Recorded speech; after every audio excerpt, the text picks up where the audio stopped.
नमस्कार दोस्तों, कैसे हैं आप सब। आज के इस वीडियो लेक्चर में हम स्टार्ट कर रहे हैं क्लास 10th का चैप्टर नंबर 5 यानी केमिस्ट्री पार्ट का सबसे last chapter periodic classification of elements. आज हम डिस्कस करेंगे इसके फर्स्ट पार्ट में, जिसमें हम टॉपिक जो लेने वाले हैं that is some important periodic classification like Dobereiner triad, law of octave, फिर आपका मेंडलीव का पीरियोडिक टेबल। ये सारी चीजें वन बाय वन इस लेक्चर में हम डिस्कस करेंगे और इसके बाद जो नेक्स्ट लेक्चर आएगा उसमें हम बात करेंगे मॉडर्न पीरियोडिक टेबल। तो आइए शुरू करते हैं आज का लेक्चर और सीखते हैं कुछ नया। यदि आप हमारे चैनल में नए हैं, पहली बार हैं, तो आप चैनल को सब्सक्राइब कर लीजिए। यदि आपको वीडियो पसंद आता है तो आप लाइक कर सकते हैं, डिसलाइक कर सकते हैं, और अगर आपको कुछ डाउट आता है तो आप कमेंट सेक्शन में कमेंट करके हमें बता सकते हैं। चलिए शुरू करते हैं।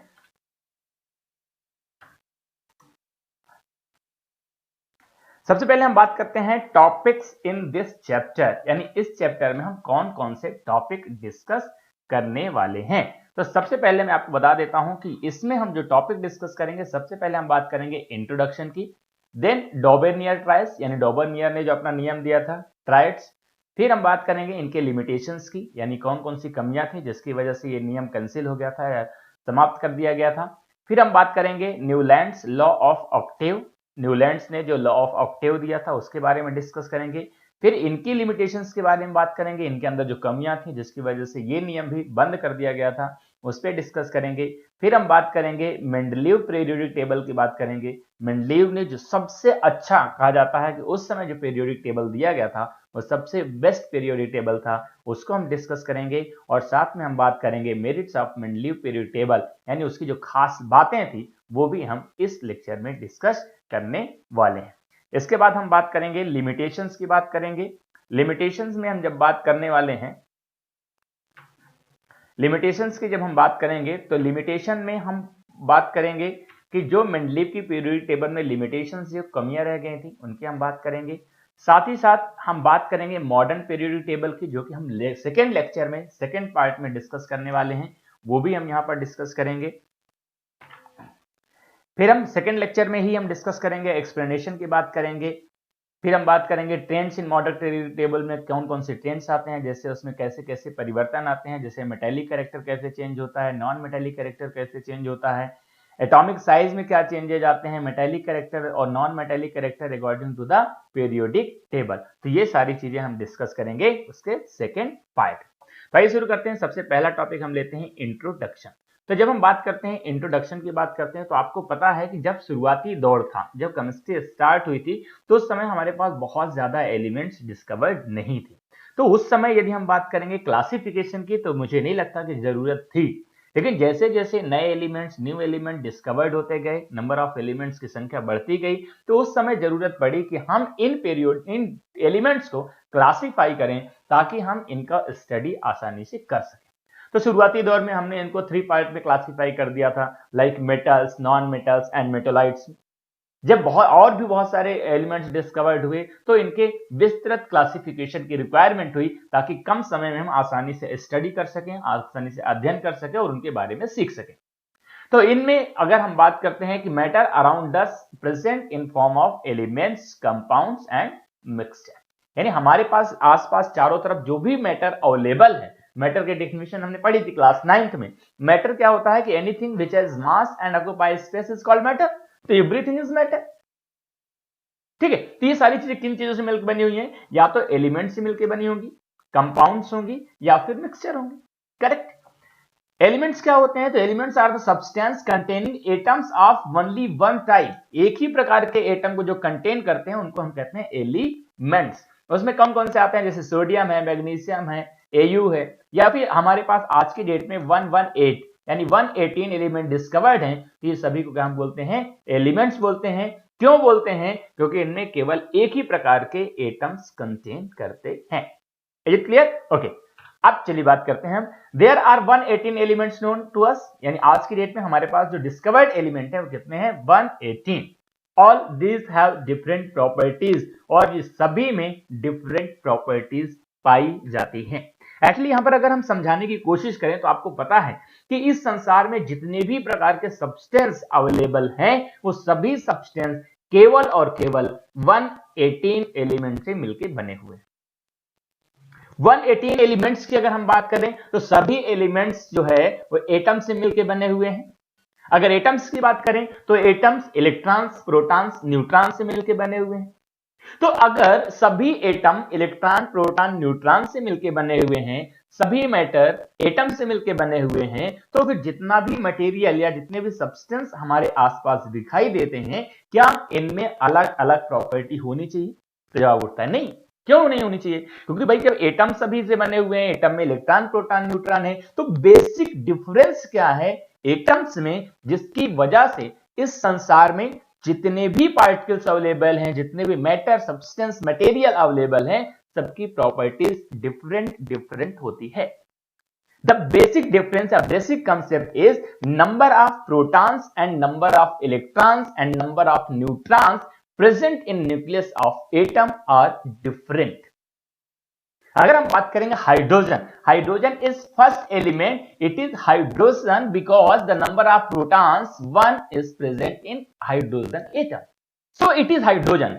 इफ नंबर ऑफ प्रोटॉन्स 2, तो इट इज नॉट हाइड्रोजन, ये हाइड्रोजन नहीं है, बल्कि it is converted into helium.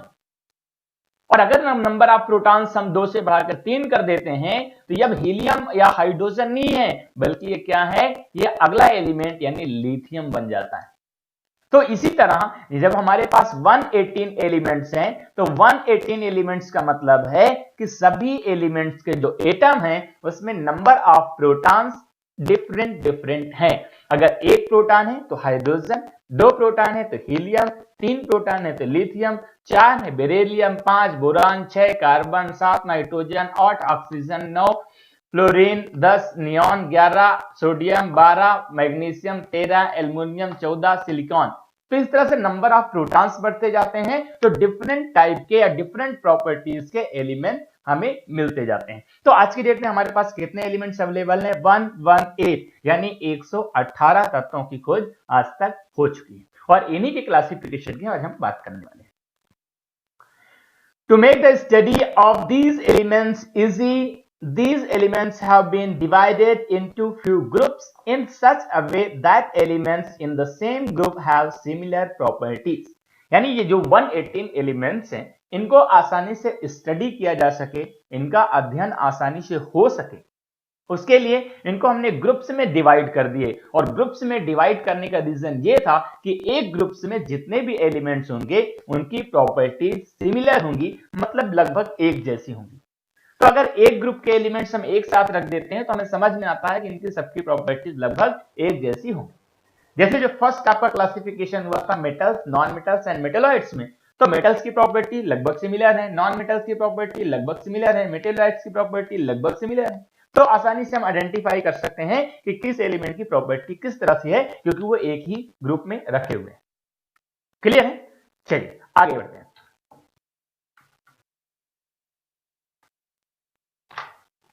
चलिए हम बात करते हैं सबसे पहले लॉ की, जिसे हम बोलते हैं डोबेनियस लॉ। डोबेनियस एक साइंटिस्ट थे जिन्होंने एलिमेंट्स को उनके एटॉमिक मास के इंक्रीजिंग ऑर्डर में अरेंज करते हैं और 3 एलिमेंट्स के ग्रुप बनाते हैं और बताते हैं कि इनकी प्रॉपर्टीज सिमिलर है।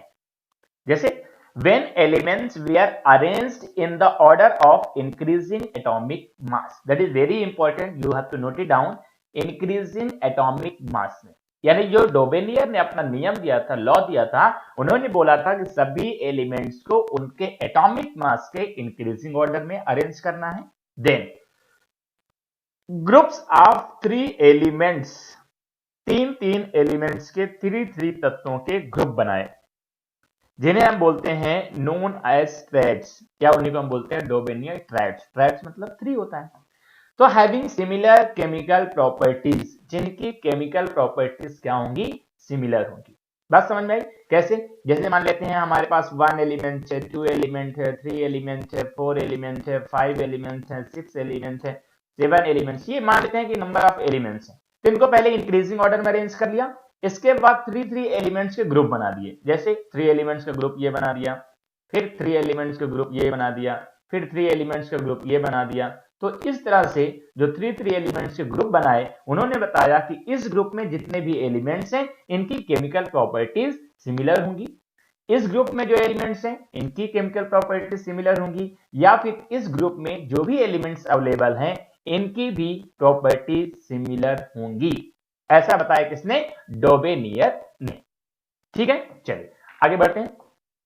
अगर हम एग्जांपल्स की बात करें, the atomic mass of middle element, उन्होंने एक लाइन और बोली कि जो हमने 3 एलिमेंट डिस्कवर किए हुए हैं उन एलिमेंट्स के, जैसे हम बात कर लेते हैं 1 2 3, मान लेते हैं ये 3 एलिमेंट्स का आपका एक ग्रुप है। तो उन्होंने क्या कहा कि the atomic mass of the middle element of the triad was solely the average of the atomic mass of the other 2 elements। यानी जो बीच वाले का एटॉमिक मास होगा वो बचे हुए 2 एटॉमिक मास का क्या होगा? एवरेज होगा, यानी मीन होगा। या सिंपली कह सकते हैं 1 + 3/2 = 2। ये आपका मिडिल वाला एलिमेंट है, ये आपका साइड वाले दोनों एलिमेंट्स हैं। इन दोनों का टोटल करके यदि हम इसका मीन निकालेंगे तो जो आपका मिडिल वाला एलिमेंट है उसके बराबर उसका मास आना चाहिए। क्लियर है? चलिए एग्जांपल्स देख लेते हैं। तो एग्जांपल्स में यहां पर दिया हुआ है कैल्शियम एक एलिमेंट है, स्ट्रांसियम एक एलिमेंट है और बेरियम एक एलिमेंट है। ये 3 एलिमेंट्स है जिनको उन्होंने एक ग्रुप में रखा था। अब अगर हम बात करें तो ये आपका मिडिल वाला एलिमेंट हो गया। मिडिल वाले एलिमेंट का जो एटॉमिक मास होगा इन दोनों के मीन के बराबर होगा। चलिए हम टेस्ट कर लेते हैं। तो टेस्ट करने के लिए बहुत सिंपल है, हमारे पास है 40.1, वेरी गुड, प्लस 137.3, 137.3 अपॉन 2। अब इसको यदि आप टोटल करेंगे तो आपको कितना आंसर मिलने वाला है? वो आंसर आपको मिलेगा 87.6। क्लियर है ना? That is. आगे और एग्जांपल्स देखते हैं। फर्स्ट लिमिटेशंस की अगर हम बात कर लेते हैं, और भी एग्जांपल्स जो हमारे पास हैं वो है आपके लिथियम, सोडियम, पोटेशियम। लिथियम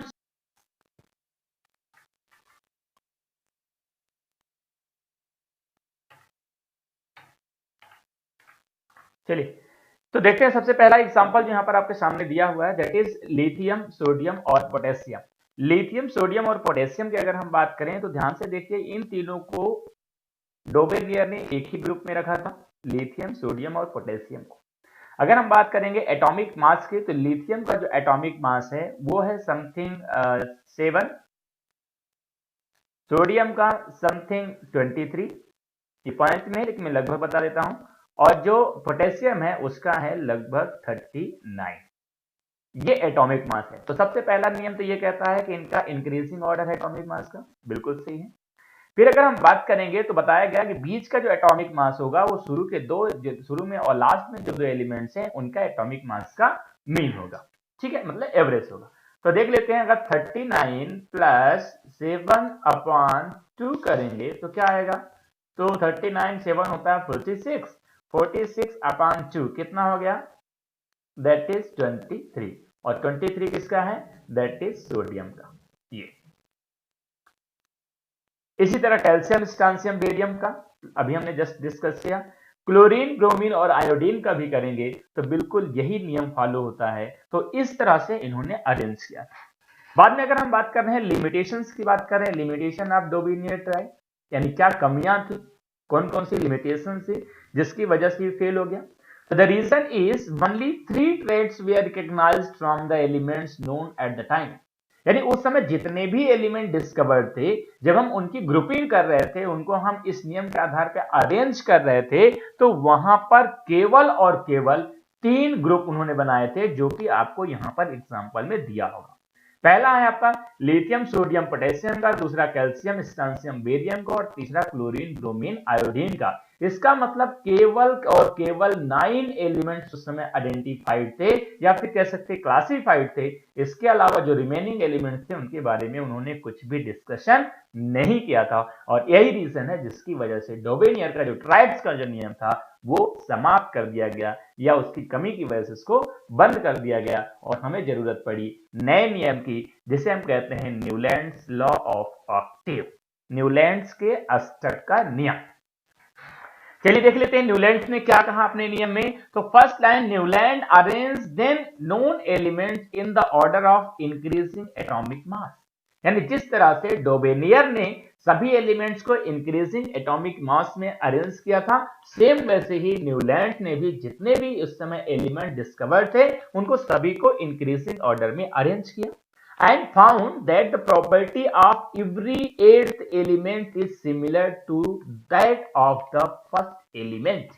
और उन्होंने पाया कि यदि इस क्रम में हम इन्हें अरेंज करते हैं तो प्रत्येक आठवां every eighth element is the similar properties है, यानी उनकी जो प्रॉपर्टीज हैं वो लगभग एक दूसरे से क्या है, मिलती जुलती हैं। इस तरह से उन्होंने एक पीरियोडिक टेबल बनाई और सारे एलिमेंट्स को उन्होंने अरेंज किया। कैसे? जैसे हम बात करते हैं 1 2 3 4 5 6 7 8, तो उनका कहना यह था कि पहला एलिमेंट और आठवां एलिमेंट की प्रॉपर्टीज सिमिलर होंगी। यदि यहां पर 9 है तो दूसरे से 8th एलिमेंट कौन सा होगा, 9, तो सेकेंड और 9th की प्रॉपर्टीज सिमिलर होंगी। यदि यहां पर 10 है तो थर्ड से लेकर आठवां एलिमेंट जो 8th एलिमेंट होगा वो 10 होगा, तो 3 और 10 की प्रॉपर्टीज सिमिलर होंगी। ऐसा किसने बोला, न्यूलैंड ने अपने लॉ ऑफ ऑक्टेव में कहा। आगे लिखा हुआ है, he compared this to the octaves found in music and called it the law of octaves.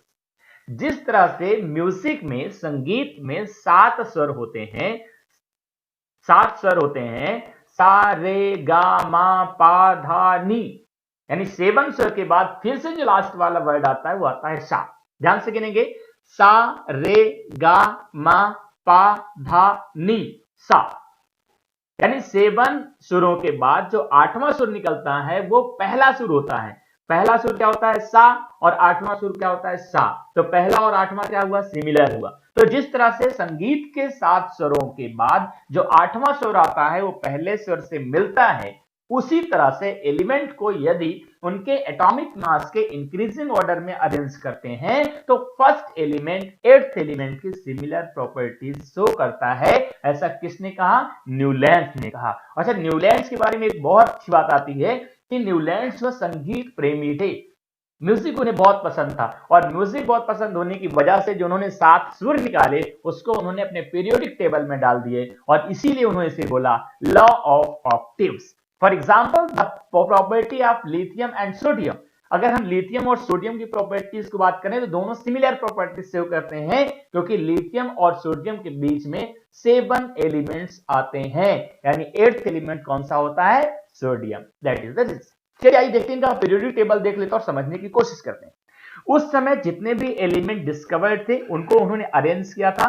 सबसे पहले उन्होंने एक टेबल बनाई, उस टेबल में कितने कॉलम रखे, 1 2 3 4 5 6 7, क्लियर।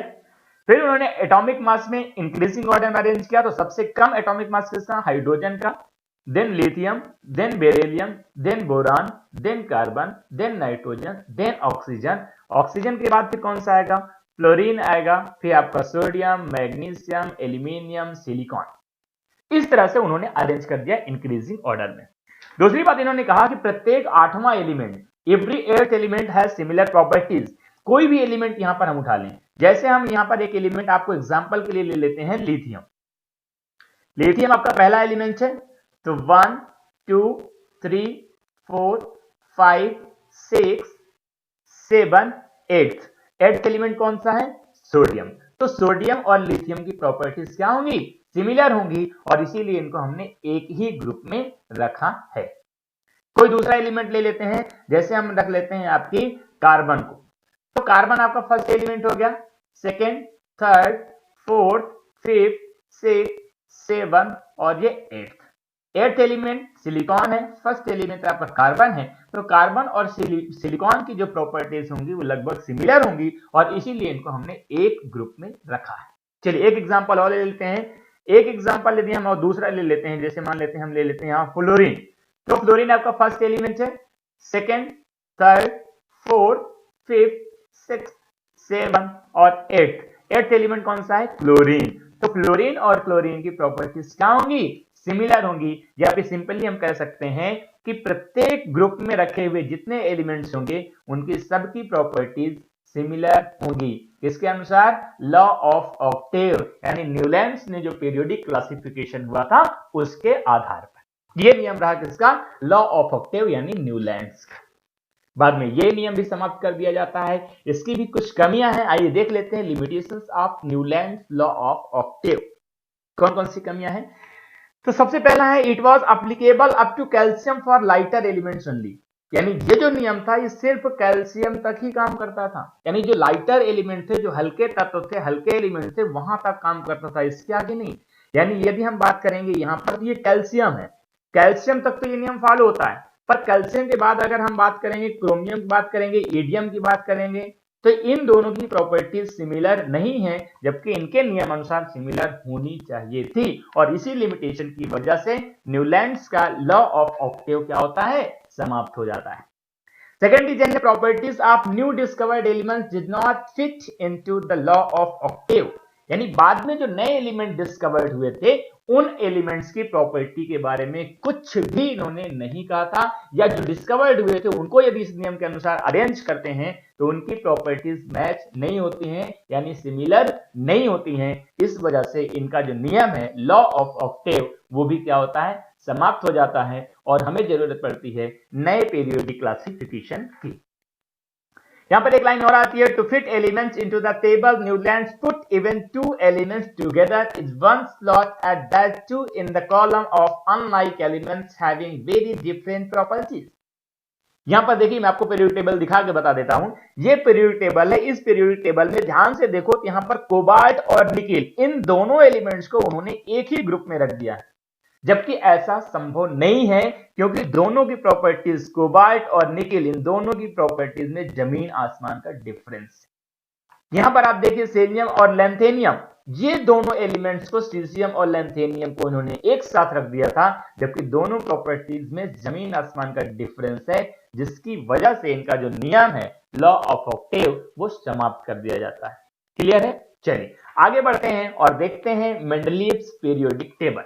उस समय मेंडलीव की जो सबसे अच्छी, या कह सकते हैं कि पीरियोडिक क्लासिफिकेशन ऑफ एलिमेंट में अगर सबसे ज्यादा किसी का योगदान है तो वो है आपका मेंडलीव का। और आप कह सकते हैं अगर आपने मॉडर्न पीरियोडिक टेबल देखा हो तो वहां पर एलिमेंट नंबर 101 जो एलिमेंट है उसका नाम रखा गया है मेंडेलिवियम। ये किसके सम्मान में? मेंडलीव के सम्मान में। और इसके लिए जो आपके मेंडलीव थे उनको नॉमिनेट किया गया था नोबेल प्राइज के लिए, लेकिन दुर्भाग्य कि नोबेल प्राइज डिस्ट्रीब्यूशन से पहले ही उनकी डेथ हो गई थी। कहा जाता है, एक कहानी इसमें आती है कि जो मेंडलीव थे वो 24 घंटे पीरियोडिक क्लासिफिकेशन के बारे में सोचते रहते थे।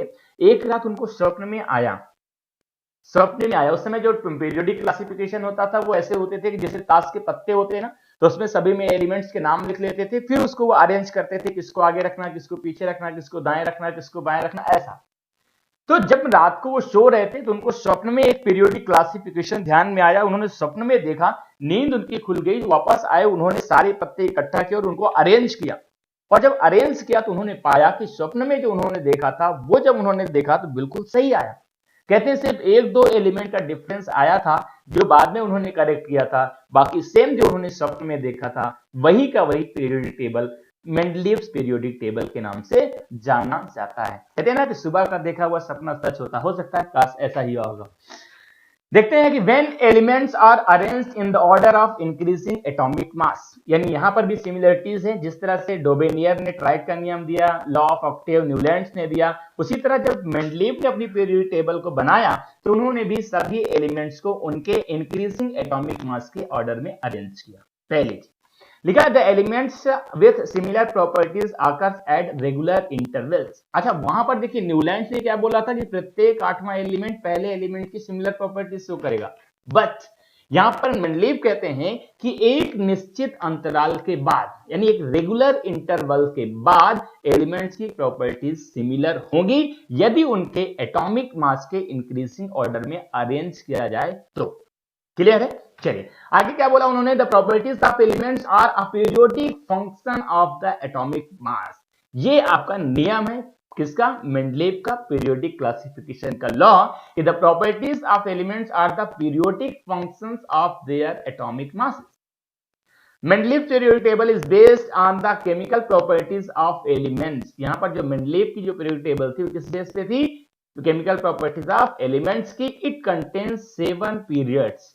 आज की जो मॉडर्न टेबल है, मॉडर्न पीरियोडिक टेबल है, उसमें भी 7 पीरियड्स हैं। तो मेंडलीव ने भी 7 पीरियड्स बनाए थे, जिन्हें हम बोलते हैं हॉरिजॉन्टल रो। हॉरिजॉन्टल रो जिन्हें हम बोलते हैं पीरियड्स, जैसे 1 2 3 4, इन्हें बोलते हैं पीरियड्स। तो जो मेंडलीव का पीरियोडिक टेबल था उसमें कितने पीरियड्स थे? 7 पीरियड्स थे। आगे लिखा है एंड 8 ग्रुप्स, और ग्रुप्स कितने थे? 8, जिन्हें बोलते हैं वर्टिकल कॉलम। 1 2 3 4 5 6 7 8। क्लियर? इस तरह से उनका पीरियोडिक टेबल बना।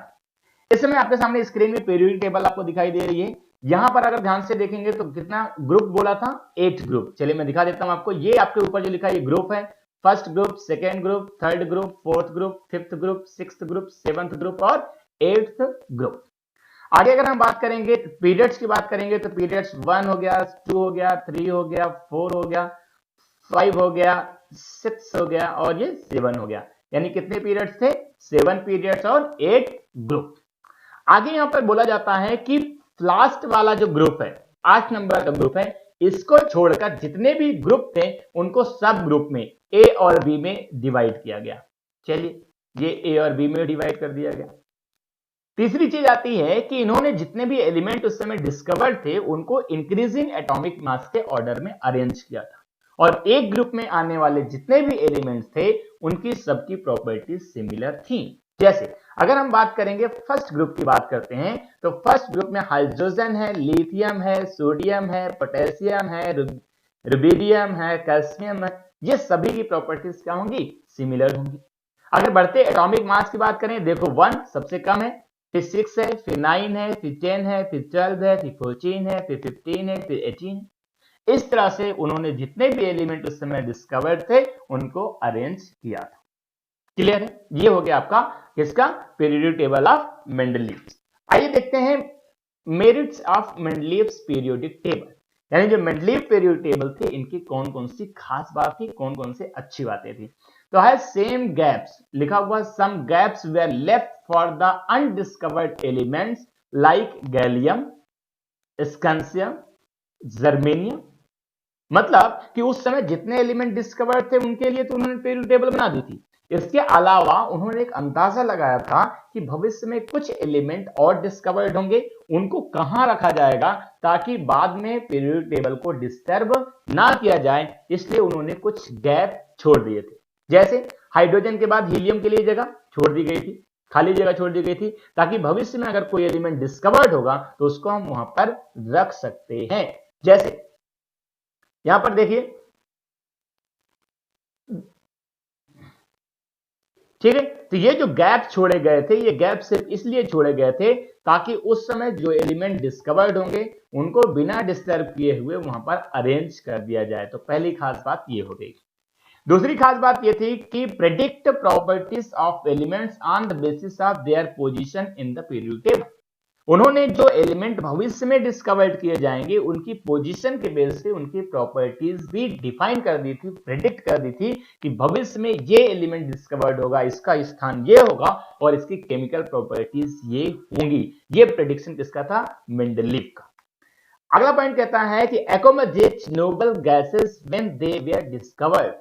इवन जो नोबल गैसेस होंगी, जो डिस्कवर्ड होंगी उसके बाद, उनको भी कहां रखा जाएगा वो उन्होंने बता दिया था, without disturbing the original arrangement. जो ओरिजिनल अरेंजमेंट था उसको डिस्टर्ब किए बगैर जो है उनको अरेंज किया जा सकता था। ये सभी क्या है? Merits of Mendeleev periodic table. अब हम बात करते हैं limitation of Mendeleev classification of elements. यानी क्या मेंडलीव का पीरियोडिक क्लासिफिकेशन लास्ट था क्या? शायद नहीं, उसमें भी कुछ कमियां थी। आइए उन पे डिस्कस करते हैं जिसकी वजह से हमें मॉडर्न पीरियोडिक टेबल की जरूरत पड़ी। तो फर्स्ट है position of isotopes could not B explain. यानी जो आइसोटोप होते हैं उनके लिए उन्होंने कोई भी जगह नहीं बताई थी। कैसे? जैसे आपको पता है कि जो हाइड्रोजन है, हाइड्रोजन के 3 आइसोटोप होते हैं, 1H1, 1H2 and 1H3, protium, deuterium और ट्राइटियम। अब तीनों का जो एटॉमिक मास है वो डिफरेंट है, तो इसका मतलब तीनों को इस क्रम में अरेंज करना पड़ेगा। लेकिन यहां पर इन्होंने हाइड्रोजन के लिए सिर्फ एक ही जगह बताई है, जबकि आइसोटोप 3 है, तो यहां पर 1h1 होता, वहां पर 1h2 होता, यहां पर 1h3 होता, यानी आइसोटोप्स के लिए उन्होंने कोई भी जगह नहीं बताई थी। ये एक कमी हो गई। दूसरी कमी कहती है no fixed position of hydrogen. Hydrogen के लिए कोई फिक्स पोजीशन नहीं है। हालांकि आज के जो मॉडर्न पीरियोडिक टेबल है उसमें भी कोई पोजीशन फिक्स नहीं है, क्योंकि आपको पता है कि यदि हम बात करते हैं ग्रुप नंबर 1 की बात करते हैं, तो ग्रुप नंबर 1 में जितने भी एलिमेंट हैं इनकी सबकी प्रॉपर्टी सिमिलर है, बट आपको दूर से देख के पता चल रहा है कि हाइड्रोजन इज नॉन मेटल्स और lithium, sodium, potassium that are metal. यहाँ पर सिमिलर प्रॉपर्टीज नहीं है। इसका मतलब हाइड्रोजन आज की डेट में भी कह सकते हैं मॉडर्न पीरियोडिक टेबल में या उस समय जब मेंडलीव का क्लासिफिकेशन हुआ था एलिमेंट्स का, उसमें जगह फिक्स नहीं थी। ये दूसरी कमी हो गई आपकी मेंडलीव की। तीसरा है wrong order of atomic masses of some elements could not be explained. यानी उन्होंने जब एटॉमिक मास के इंक्रीजिंग ऑर्डर में अरेंज करना था तो उन्होंने अरेंज किया, लेकिन कहीं पर उन्होंने प्रॉपर्टी मैच करने के चक्कर में एलिमेंट्स को अलग अरेंज कर दिया था। यानी एटॉमिक मास का इंक्रीजिंग ऑर्डर को उन्होंने दिमाग में नहीं लिया और जब उनसे पूछा गया तो उन्होंने इसका एक्सप्लेन नहीं किया। कैसे? चलिए मैं आपको दिखा देता हूं। यदि हम यहां पर ध्यान से देखें तो यहां पर आप देखो नीचे कोबाल्ट और निकेल, कोबाल्ट के बाद निकिल को रखा गया है, जबकि एटॉमिक मास अगर हम देखेंगे तो कोबाल्ट का एटॉमिक मास ज्यादा है, निकिल का कम है। तो जब निकिल का कम है तो निकिल को पहले रखना चाहिए, कोबाल्ट को बाद में रखना चाहिए। तो जब उनसे पूछा गया कि भाई आपने ऐसा क्यों किया, तो वो इस बात को एक्सप्लेन नहीं कर पाए। एक कमी इनकी ये हो गई। चलिए दूसरा एलिमेंट मैं आपको ढूंढ के बताता हूं कि और कहां पर कमी थी।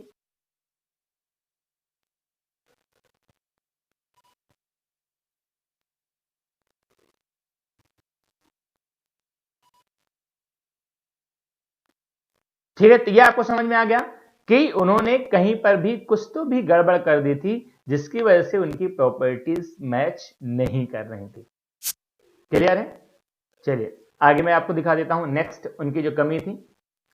इसमें कई जगह उन्होंने मिस्टेक कर दी थी। तो यहां से आपका जो मॉडर्न जो मेंडलीव का पीरियोडिक क्लासिफिकेशन ऑफ एलिमेंट है या जो आपकी शुरुआती पीरियोडिक क्लासिफिकेशन एलिमेंट्स है, चाहे वो डोबेनिया का ट्राइड्स हो, लॉ ऑफ ऑक्टेव हो या फिर मेंडलीव का पीरियोडिक क्लासिफिकेशन हो, ये सारी चीजें हमने इस लेक्चर में डिस्कस कर ली हैं। उनके जो लिमिटेशंस हैं उनको हमने डिस्कस कर लिया है और अब आगे जो नया पीरियोडिक टेबल आने वाला है वो है आपका modern periodic classification of element, जो कि नील्स बोर और मोजले, हेनरी मोजले ने दिया था। वो हम डिस्कस करेंगे नेक्स्ट लेक्चर में। तो अगर आपको वीडियो पसंद आया तो वीडियो को लाइक कर सकते हैं, नहीं पसंद आया तो डिसलाइक कर सकते हैं, चैनल में नए हैं सब्सक्राइब कर सकते हैं। तो thanks for watching the video. Please like, share and subscribe our channel and press the bell icon for daily notification. Thank you so much. Bye bye, take care.